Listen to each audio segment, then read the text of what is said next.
শহরের কিছু পোলা পাইন যারা শহরের সুইমিং পুলে গোসল করে ভাবে হয়তো বা আমাদের গ্রামে তেমন কিছুই নাই।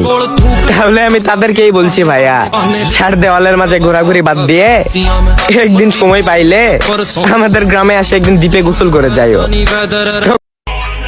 সফলতার যুদ্ধে নেমেছি, এখানে পরাজয় বলে কিছুই নেই। হয় জিতবো আর না হয় শিখবো।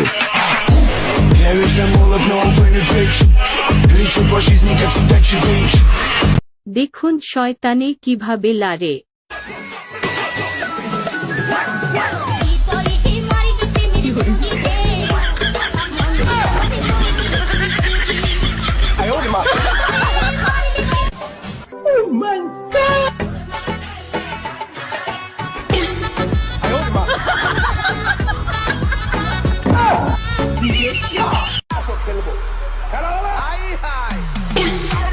哎呦我的妈！